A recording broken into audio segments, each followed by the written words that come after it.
ఇది ఈ రోజు కాదు, ఎప్పటికైనా ఇది ఖచ్చితంగా ఇది తీసేసుకోవాల్సినటువంటి అంశమే. కాకపోతే చాలా లేట్ అయింది అనేది ఆయన అభిప్రాయం. Yes. ఇప్పుడు మీరు అన్నట్టుగా మేము తెలంగాణ దగ్గర నుంచి ఏమైనా అడుక్కుంటున్నాం వాటర్ని. తెలంగాణ మాకు వాటర్ రావాలి అని అంటే తెలంగాణ దగ్గర నుంచి మేము పర్మిషన్ తీసుకొని మేము వాటర్ని విడుదల చేసుకోవాలా? మేమైనా తెలంగాణ భూభాగంలో ఉన్న వాటర్ని ఏమైనా రిలీజ్ చేసుకుంటున్నావా? తెలంగాణ రాష్ట్ర వాటాని ఏమన్నా మేము రిలీజ్ చేసుకుంటున్నావా? ఆంధ్రప్రదేశ్ రాష్ట్రం విడిపోయిన తర్వాత ఇటు ఆంధ్రాకి వస్తుంది, లెఫ్ట్ సైడ్ తెలంగాణకు ఉంటది కాబట్టి శ్రీశైలం జల విద్యుత్ కేంద్రం కూడా లెఫ్ట్ సైడ్ ఉంటాం.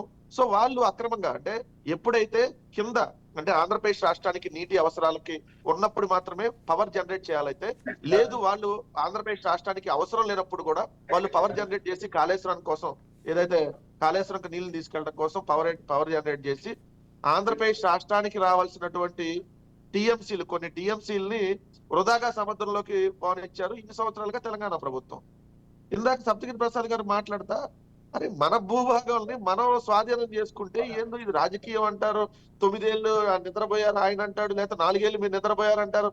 5 ఏళ్ళు మీరు కదా నిద్రపోయింది. 5 ఏళ్ళు కేంద్ర ప్రభుత్వంలో భాగస్వామ్యంగా చేశారని. అవును, ఎన్నికల రోజే చేశారు. ఎందుకు చేశారు ఎన్నికల రోజు?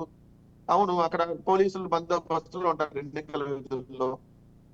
అదే లేదు ఒక రోజు చేస్తే అక్కడి నుంచి వాళ్ళు ఒక 1000 మంది, ఇక్కడ నుంచి ఒక 1000 మంది, లేకపోతే వాళ్ళు ఒక 2000 మంది, వీళ్ళు ఒక 2000 మంది, ఈ ఇబ్బందికరమైన వాతావరణం ఉంటది కాబట్టి అవును ఎన్నికల రోజే చేశారు, టైం చూసే చేశారు. దీంట్లో కేసీఆర్ లబ్ధి చేకూర్చేది ఏంటి? అంటే ఎన్నికల రోజు చేయాలి, అప్పుడు 4 రోజులు ముందు చేసి మాట్లాడేటప్పుడు వెంకటరెడ్డి గారు ఎన్నికల రోజు కాబట్టి కావాలని వాంటెడ్ గా ఏపీ ప్రభుత్వం చేసింది అంటారా?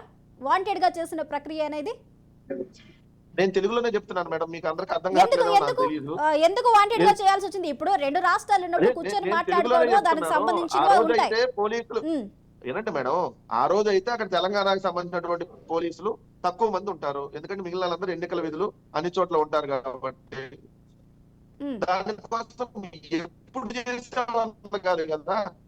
మా ప్రాంతానికి సంబంధించినటువంటి 13 గేట్లు మా హ్యాండ్ ఓవర్ లో ఉంటాయి. మా ప్రాంతానికి సంబంధించిన మేము మాకు వాటాగా ఉండడం వాళ్ళకి అడుక్కోవాల్సినటువంటి కర్మ ఏ రాష్ట్రానికి ఉండదు కదా. అది మా రాష్ట్ర ప్లేస్ లో ఇంకొకరు ఉన్నా కూడా అట్లా ఉండదు కదా. మేమన్నా తెలంగాణ వాటాలు లాక్కున్నావా, లేదా తెలంగాణ భూభాగాన్ని ఏమైనా వెళ్ళి ఆక్రమించుకున్నావా? ఆంధ్రప్రదేశ్ రాష్ట్రానికి సంబంధించిన దాంట్లో నాగార్జున సాగర్ ఒక ప్రాజెక్ట్ లో తెలంగాణకు 13 గేట్లు తెలంగాణ వైపు, ఆంధ్రప్రదేశ్ కు 13 గేట్లు అంటే 26 గేట్లు నాగార్జున సాగర్.